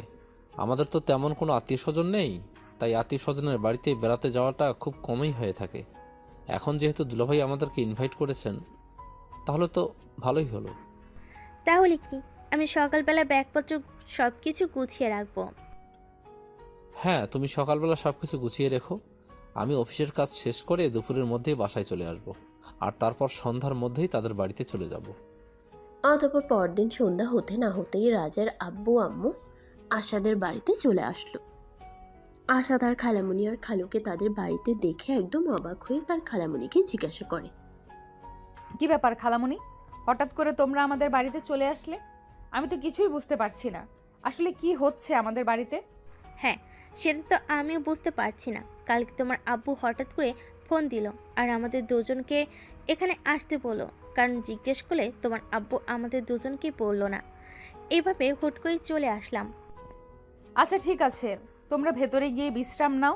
আব্বু একটু বাইরে গেছেন, এলাকার কারো সঙ্গে দেখা করতে হয়তো। আচ্ছা ঠিক আছে, কোনো সমস্যা নেই। তোমার আম্মু কোথায়? তোমার আম্মুকে বলে দাও আমরা চলে এসেছি, আর তোমার আঙ্কেলকে রুমে নিয়ে যাও। অতঃপর রাত 8টার দিকে আশার আব্বু বাসায় আসলো আর সবাই মিলে একসঙ্গে রাতের খাওয়া দাওয়া সেরে নিল। সবাই যখন ড্রয়িং রুমে উপস্থিত হলো, তখন রাজের আম্মু আশার আব্বুকে উদ্দেশ্য করে বলল, কি ব্যাপার দুলাভাই, কি হয়েছে? এবার তো আপনি আমাদেরকে এ ব্যাপারে কিছু বলুন। আমাদের তো আর তর সইছে না, অনেক টেনশন হচ্ছে। আরে বাবা, এত টেনশন করার কিছুই নেই। আমি তোমাদেরকে টেনশন করার মতো কিছুই বলবো না। আসলে আমি তোমাদের সঙ্গে একটা গুরুত্বপূর্ণ বিষয় আলোচনা করতে চাই, আমার মেয়ে আর তোমাদের ছেলের বিষয়ে। ও, তাহলে এবার আমার ছেলে আপনাদের এখানে এসেও কোনো অঘটন করতে গেছে, তাই না? এই জন্যই আমি ওকে আসতে দেইনি। আর সে আমাকে না জেনে চুপিসারে এখানে চলে এসেছে। আমি জানতাম তো এখানে এসে একটা অঘটন ঘটাবে। কথাগুলো এক নিঃশ্বাসে রাজের আম্মু বলল। আর সেই সব কিছু শুনে আসার আব্বু রাজের আম্মুকে উদ্দেশ্য করে বলল। দেখো, আমি তোমাকে সে ব্যাপারে কিছুই বলতে চাই না। আমি আশার আর রাজের বিয়ের ব্যাপারে কথা বলতে চাই। আমি সিদ্ধান্ত নিয়েছি আশাকে রাজের সঙ্গেই বিয়ে দেব। আপনি সত্যি বলেছেন দুলাভাই। তাহলে কি আমার মনের আশাটাও পূরণ হতে যাচ্ছে? আমি আশাকে সেই ছোটবেলা থেকে নিজের মতো মনে করতাম। আর আপনি আশাকে আমার বাড়ির বউ বানিয়ে পাঠানোর কথা বলছেন? এটা তো আমাদের জন্য খুবই খুশির খবর। হ্যাঁ দুলাভাই, এটা আমাদের জন্য খুবই খুশি খবর। রাজ আশাকে ভালোবেসে সেটা আমি জানি, কিন্তু আমি ভেবেছিলাম আপনার এই সম্পর্ক কোনোদিন মেনে নেবেন না। তাই আমি এই ব্যাপারে আপনাকে এবং রাজের আব্বুকে কিছুই বলিনি, কারণ আমি খুবই ভয় পেতাম ফ্যামিলিগত একটা সম্পর্ক যদি ভেঙে যায়। ভয় পাওয়ার কোনো কারণ নেই। আমি জানতে পেরেছি রাজ আশাকে ভালোবাসে, তাই আমি সিদ্ধান্ত নিয়েছি আশাকে রাজের সঙ্গেই বিয়ে দেব। কারণ রাজ আর আশা দুজনে একসঙ্গে বড় হয়েছে। তাদের দুজনের জন্য দুজনের মন কোথাও না কোথাও একটু দুর্বলতা আছে। আশা যদিও এখন সেটা অস্বীকার করছে, কিন্তু আমি বাবা হয়ে সেটা বুঝতে পারি। তাই আমার এরকম সিদ্ধান্ত নেওয়া। আশা করি আমাদের দুই ফ্যামিলির কারোরই এই ব্যাপারে কোনো অমত হবে না। কি বলেন দুলাভাই? অমত কেন হতে যাবে? আমরা ছোটবেলা থেকেই আশাকে নিজের মেয়ের মতো মনে করি। আর আশা কি আমাদের বাড়ির বউ বানাতে পারলে আমাদের খুবই ভালো লাগবে। এ ব্যাপারে কেন আমাদের অমত থাকবে? কাট। এ ব্যাপারে কেন আমাদের অমত থাকতে যাবে? আমাদের কোনো অমত নেই। আমরা আশাকে আমাদের বাড়ির বউ বানিয়ে নিতে একদম প্রস্তুত। আপনি যদি বলেন এখন আশাকে আমাদের বাড়িতে নিয়ে যেতে হবে, তাহলে আমি তাই করব। না, সেরকমটা করার কোনো প্রয়োজন নেই। কারণ আশা আমাদের ফ্যামিলির বড় মেয়ে, আর রাজ তোমাদের একমাত্র ছেলে। আমি চাই না তাদের বিয়েটা সেরকম করে হোক। আমি তাদের বিয়েটা খুব ধুমধাম করে দিতে চাই। এলাকায় সাড়া ফেলতে চাই, সবাই যাতে বলতে পারে আমাদের বাড়ির বিয়ের কথা। আচ্ছা ঠিক আছে, কোনো সমস্যা নেই। আসলে আশাকে আমাদের সবারই খুব পছন্দ হয়েছে, তাই আর কি। তাহলে আপনি কি কিছু ভেবেছেন ওদের বিয়ের ব্যাপারে? কবে ডেট ফিক্সড করতে চান? আমি আসলে লম্বা চওড়া কোনো ডেট নিতে চাই না। আগামী সপ্তাহের ওদের বিয়ে দিতে চাই। এক সপ্তাহ বিয়ের কেনাকাটা আর সমস্ত ঝামেলা শেষ করার জন্য যথেষ্ট সময়। আচ্ছা দুলাভাই ঠিক আছে, কোনো সমস্যা নেই। আমি এক সপ্তাহে আমাদের সব কিছু ম্যানেজ করে নিতে পারবো। তবে একটাই সমস্যা, আমাদের একটা ইচ্ছে। আমি আমার পুত্রবধূর জন্য সমস্ত গয়নাগাটি আর বিয়ের সমস্ত কেনাকাটা দুবাই থেকে করতে চাই। এইটা আবার সমস্যার কোনো কিছু হলো নাকি? এখনও অনলাইনে সব কিছুই করা যায়। তুমি চাইলে তোমার পুত্রবধূর জন্য গয়না থেকে শুরু করে সমস্ত কিছু অনলাইনে কেনাকাটা করতে পারো। তুমি 3 দিনের মধ্যে সব কিছু হাতে পেয়ে যাবে, কোনো সমস্যা হবে না। তোমাকে পাসপোর্ট ভিসার জন্য দৌড়াদৌড়িও করতে হবে না। তাই নাকি দুলাভাই? এ ব্যাপারে আমার কোনো কিছুই জানা ছিল না। যাই হোক, আপনি যখন বলেছেন তখন আমি সেটাই করব। তবে আগামীকাল থেকে শুরু হবে আমাদের বিয়ের সমস্ত আয়োজন। অতঃপর ফ্যামিলির মানুষজন সবাই মিলে আরও অনেক কথাবার্তা বলে রাত প্রায় 2টো নাগাদ সবাই নিজেদের রুমে ঘুমাতে চলে গেল। পরের দিন সকালবেলা ঘুম থেকে উঠেই রাজের আব্বু রাজকে বলল। তো মিস্টার, এবার তো আপনার বিয়ে ফাইনাল হয়ে গেল। এবার আপনি আমাদের সঙ্গে চলুন, বিয়ের সমস্ত অ্যারেঞ্জমেন্ট করতে হবে আপনার। বিয়ে বলে কথা। আমি পারবো না তোমাদের সঙ্গে চলে যেতে। আমার বউটাকে একা রেখে আমি আমার বউয়ের কাছেই থাকবো। তোমরা গিয়ে সমস্ত কিছুর আয়োজন করো। আমি বিয়ের আগের দিন রাত্রিবেলা বাড়িতে চলে যাব। তখন রাজের আব্বু আর কোনো কথা না বলে রাজের আম্মুকে নিয়ে সেখান থেকে চলে গেল। এদিকে কিছুক্ষণ পর আশা রাজের কাছে আসলো আর বলল। শোন, তুই কিন্তু নিজের কপালে নিজেই শনি ডেকে আনছিস। আমি কিন্তু কোনো দিনই তোর সঙ্গে সংসার করব না। আমি তোকে ভালোবাসি না, তুই কেন সেটা বুঝতে পারছিস না? তুই আজ আমাকে ভালো নাই বাসলে আগামীকাল তো তুই আমাকে ভালোবাসবি, সেটা আমি খুব ভালো করেই জানি।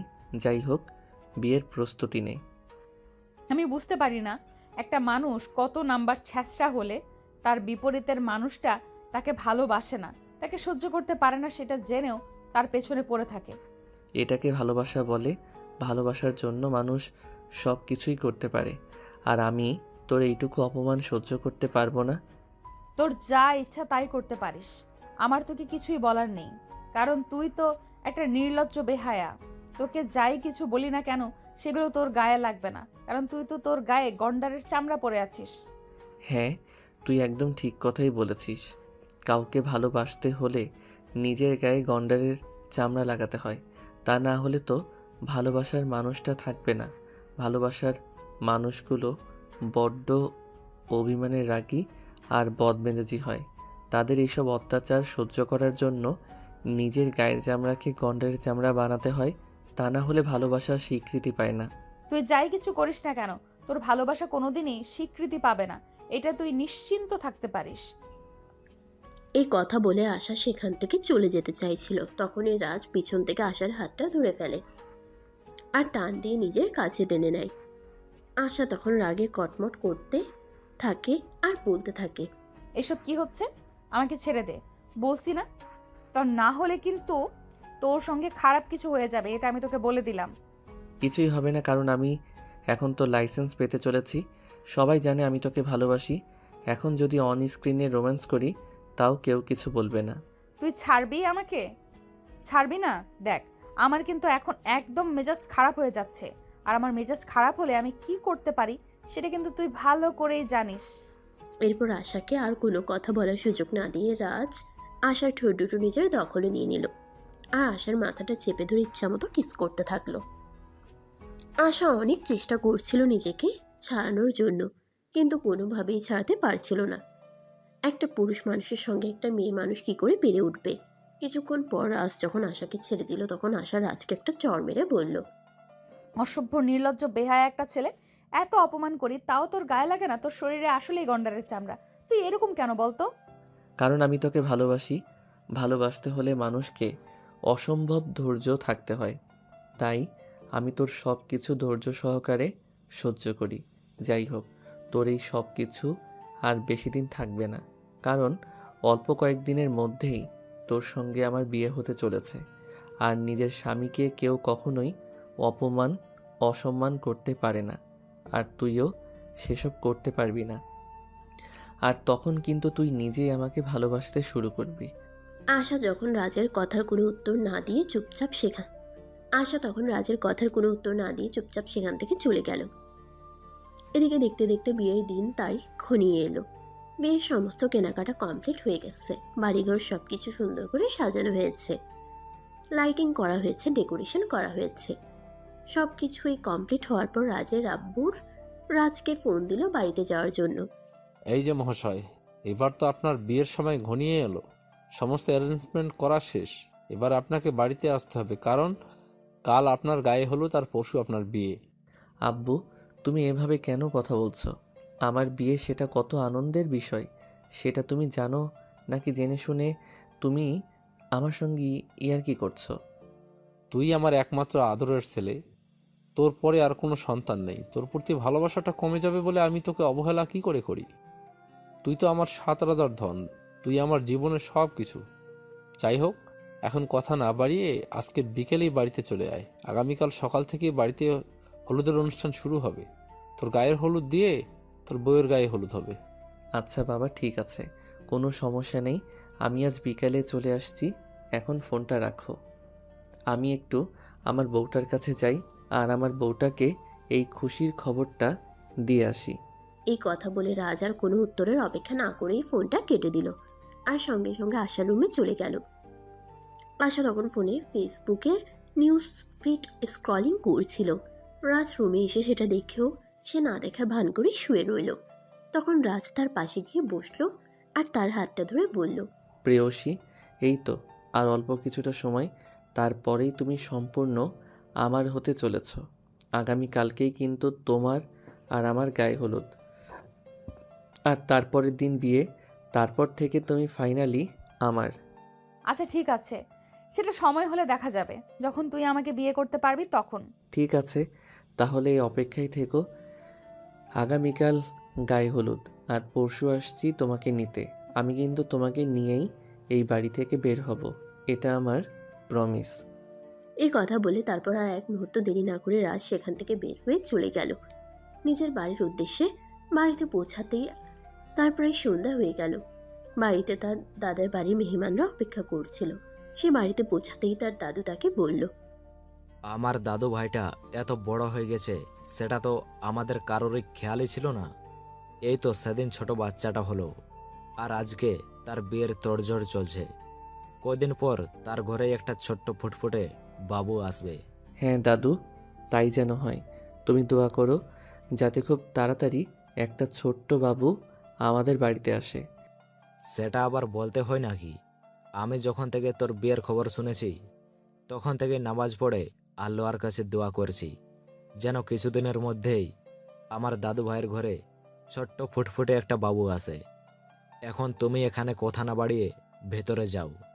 তোমার চাচাতো ভাই বোনেরা এসেছে, তোমার জন্য অপেক্ষা করছে। অতঃপর রাজ সেখানে আর দেরি না করে ভিতরে চলে গেল। তার চাচাতো ভাই বোনদের সঙ্গে আড্ডা দিতে থাকলো। এভাবেই কেটে গেল সেই দিনটা। বড়দিন গায়ে হলুদের অনুষ্ঠান হয়ে গেল। রাতের বেলা রাজ আশাকে ফোন করলো।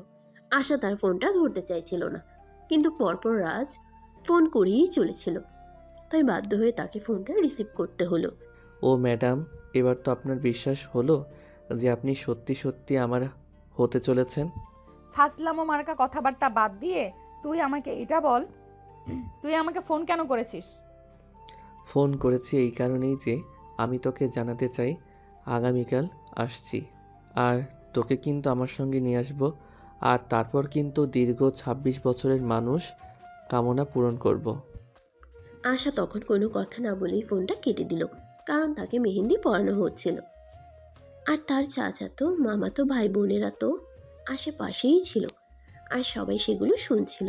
রিমি তো কথাটা শুনে পাশ থেকে বলেই উঠল, কি রে আপু, ফোনটা কেটে দিলি কেন? দুলাভাই তোর সঙ্গে কত রোমান্টিক করে কথা বলছিল, ফোনটা কেটে দেয়া কিন্তু একদমই ঠিক হয় নাই। আমাদেরকেও একটু শিখতে দে, বিয়ের পর কিভাবে বরের সঙ্গে রোম্যান্স করব। একদম চর মেরে সব কটা দাঁত ফেলে দেবো বলে দিলাম। বজ্জাতের হাড্ডি হয়েছে সেটা একটা, তোদেরকে এইসব কথা শুনতে কে বলেছে? চুপচাপ এখান থেকে চলে যা বলছি, তা না হলে কিন্তু মায়ের খাবি। দেখ, আমাদের সঙ্গে এইরকম করে কোনো লাভ নেই, যেটা সত্যি সেটাই বলছি। দুলাভাই সব তোর সঙ্গে রোমান্টিক কথা বলছিল, সেগুলো আমাদের শুনতে দিলে কি এমন সমস্যা হতো? একটা কাজ কর, তুই আবার দুলাভাইকে ফোন দে, আর ফোনটা লাউডে দে, আমরা শুনি দুলাভাই তোকে কি বলে। আশা তখন সেসব কথাবার্তা শুনে চিৎকার চেঁচামেচি করতে শুরু করলো। তাই রিমি আর কোনো কথা না বলে সবাইকে নিয়ে সেখান থেকে চলে গেল, আর মেহেন্দি আর্টিস্টকে মেহেন্দি দেওয়া শেষ করতে বলল, এই যে আপনি প্লিজ তাড়াতাড়ি মেহেন্দি দেওয়া শেষ করুন, রাত অনেক হয়ে গেছে, বাড়ির আরও অনেক ছেলেমেয়েরা বাকি আছে মেহেন্দি পরতে, তাদেরকেও মেহেন্দি পরাতে হবে। এই বিয়ে তো আমার হচ্ছে, তোরা কেন মেহেন্দি পরবি? আর্টিস্ট তোদেরকে মেহেন্দি পরাবে না, কারণ যেই এক মেহেন্দি পরবে তাকেই এখন আমার বদলিতে বিয়ের পিঁড়িতে বসতে হবে। তুই কি মগের মূল্য পেয়েছিস নাকি এটা? তুই তোর কাছে রেখে দে, কারণ বিয়েতে সবাই মেহেন্দি পরে। তোর মেহেন্দি দেওয়া শেষ হলে তুই এখানে চুপচাপ বসে থাক, কাউকে বিরক্ত করিস না। এই বলে রিমি সেখান থেকে চলে গেল। আর এদিকে আর্টিস্ট আশাকে মেহেন্দি দেওয়া শেষ করে বাড়িতে সবাইকে মেহেন্দি দিয়ে দিল। এই দেখে মেহেন্দি দেওয়া হতে হতে ভোর হয়ে গেল। তারপর ভোরের আলো ফুটতে না ফুটতেই বাড়িতে বিয়ের তোড়জোড় শুরু হয়ে গেল। সবাই ব্যস্ত হয়ে পড়ল। রাজের বাড়িতেও বিয়ের আয়োজন শুরু হয়ে গেল। কি ব্যাপার রাজ, তুই এখানে পড়ে পড়ে ঘুমাচ্ছিস কেন? আজ তো তোর বিয়ে, সেটা কি তুই ভুলে গেছিস নাকি? আরে আম্মু, এতক্ষণে তোমার সময় হলো? তুমি আরও আগে কেন আমাকে ডাকতে এলে না? সকাল 7টা বেজে গেছে, জীবনে প্রথমবার বিয়ে করতে যাচ্ছি বলে কথা, তুমি আমাকে আরও আগে ডাকতে। আমি কি ভেবেছিলাম তুই আরও অনেকক্ষণ আগেই ঘুম থেকে উঠে পড়ে গেছিস, তাই আমি তোকে ডাকতে আসিনি। যাই হোক, সবে মাত্র সকাল 7টা, ঘুম থেকে ওঠ আর তৈরি হয়ে নে। আম্মু, আসলে এতদিন ধরে আমার বউটাকে পাহারা দিচ্ছিলাম যাতে পালিয়ে যেতে না পারে, তাই রাতের বেলা ঠিকমতো ঘুমাতে পারিনি। আর আজ যখন ফ্রি হয়ে একটু বিছানায় শুইলাম, অমনি রাজ্যের যত ঘুম আমার চোখে চলে আসলো, তাই ঘুম থেকে উঠতে দেরি হয়ে গেল। দয়া করে আপনি এবার রাজের কথা বলা বন্ধ করুন আর বিছানা থেকে নেমে ফ্রেশ হতে চলুন। আপনার বাজে কথা অনেক শুনেছি। আজকেই শেষ। আজকে পর আর কখনো আপনার এসব বাজে কথা শুনবো না। এই কথা বলে রাজের আম্মু সেখান থেকে বের হয়ে চলে গেল। এদিকে রাজ বিছানা থেকে নেমে ফ্রেশ হয়ে তৈরি হয়ে নিল। সকাল 10টা নাগাদ সবাই তৈরি হয়ে আশাদের বাড়িতে চলে গেল। সেখানে পৌঁছাতে 4 ঘন্টার বেশি সময় লাগলো, কারণ সেটা গ্রামের এলাকা ছিল আর অনেকটা দূরে ছিল। অতঃপর বিয়ের সমস্ত নিয়ম নীতি শেষ হলে আশাকে নিয়ে রাজদের বাড়ির উদ্দেশ্যে রওনা দিল। রাজ আর আশা দুজনেই গাড়িতে পাশাপাশি বসে আছে, কিন্তু কেউই কোনো কথা বলছে না। রাজ মনে মনে ভাবতে লাগলো, ডার্লিং, এখন তোমাকে কিছুই বলবো না। আগে তোমাকে বাড়িতে নিয়ে যাই, তারপর সুদে আসলে সব তোমাকে বুঝিয়ে দেব। তখন তুমি বুঝতে পারবে কত ধানে কত চাল। অপরদিকে আশা মনে মনে ঠিক তার উল্টো কথা ভাবছে। তুই যাই কিছু করিস না কেন, আমি কোনো দিনই তোর মনের আশা পূরণ হতে দেব না। কারণ আমার ফ্যামিলি আমাকে তোর সঙ্গে জোর করেই একরকম বিয়েটা দিয়েছে। কারণ আমি তোকে কোনো দিনই বিয়ে করতে চাইনি। তুই মনে মনে যত চিন্তা ভাবনা করার করে নে, কিন্তু আমি তোকে সেই সব চিন্তায় বিজয়ী হতে দেব না। এইসব চিন্তা ভাবনা করতে করতেই তারা বাড়িতে এসে পৌঁছে গেল। আগে থেকে সবকিছু রেডি করা ছিল, তারা আসতেই নতুন বউকে বাড়িতে বরণ করে নেওয়া হলো। তারপর রাত 10টা নাগাদ সবার খাওয়া দাওয়া শেষ হলে আশাকে রাজের রুমে দিয়ে আসা হলো। প্রায় 10 মিনিট পর রাজ রুমে গেল আর রুমে প্রবেশ করে সে রুমের দরজাটা বন্ধ করে দিল। কি ব্যাপার, তুই রুমের দরজা কেন বন্ধ করলি? আর এই রুমেই কেন এসেছিস? আমি তোর সঙ্গে এক রুমে ঘুমাবো না। তুই ওই রুমে যা, আমি আগে যে রুমে ঘুমাতাম ওই রুমে ঘুমাবি। ওইভাবে মেহমানরা ঘুমাচ্ছে, তাছাড়া এটা আমার রুম আর তুমি আমার বিয়ে করা বউ। এখন আমি তোমাকে রেখে অন্য রুমে কেন ঘুমাতে যাব? আমি তো তোকে আগেই বলেছি, তোকে আমি কোনোদিনও নিজের স্বামী হিসেবে মেনে নিব না, কোনোভাবেই না। ও আচ্ছা, তাই নাকি? ঠিক আছে, আমি বুঝতে পেরেছি। সোজা আঙ্গুলে ঘি উঠবে না, তাই আমাকে বাধ্য হয়ে আমার আঙ্গুলটা বাঁকাতে হবে। সমস্যা নেই, তোমাকে সোজা করার জন্য আমাকে যা করতে হয় আমি তাই করব। এই কথা বলে রাজ সঙ্গে সঙ্গেই রুমের লাইটটা অফ করে দিল আর আশার কাছে চলে গেল। রুমের লাইট অফ করলেও ডিম লাইট জ্বালানো ছিল। ডিম লাইটের আলোয় আশা স্পষ্ট দেখতে পেল রাজ তার দিকে এগিয়ে আসছে। সেটা দেখে আশা বলতে থাকে, কি ব্যাপার, কি সমস্যা তোর? তুই এইভাবে আমার দিকে এগিয়ে আসছিস কেন? এক্ষুনি এখান থেকে চলে যা বলছি, তা না হলে কিন্তু তোর সঙ্গে খারাপ কিছু হয়ে যাবে। যা হবে পরে দেখা যাবে। 26 বছর অপেক্ষা করে আছি শুধুমাত্র এই একটা রাতের অপেক্ষায়। সেটা কি আমি তোর জন্য নষ্ট হতে দেব নাকি? চল এবার T20 খেলবো। না না না, একদমই নয়। তুই এখান থেকে চলে যা, আমি তোকে শেষবারের মতো বলছি, চলে যা এখান থেকে। কিন্তু রাজ কি আর তার কথা শুনবে? সে তার নিজের মতোই আশার দিকে এগিয়ে আসলো আর নিজের অধিকার আদায় করে নিতে শুরু করলো। আর ভিউয়ার্স, আপনারা এখনো জাননি, আরে ভাই ওরা বাসর করছে, লোকের বাসর দেখতে হয় না। চলুন আপনারা আমার সঙ্গে। আমরা এখানে দাঁড়িয়ে থেকে কি করব? আমরা রুমে গিয়ে ঘুমাই, ওরা ওদের কাজ করুক। আমরা না হয় অপেক্ষা করি অন্য একটা নতুন গল্পের জন্য। সে পর্যন্ত সবাই ভালো থাকবেন।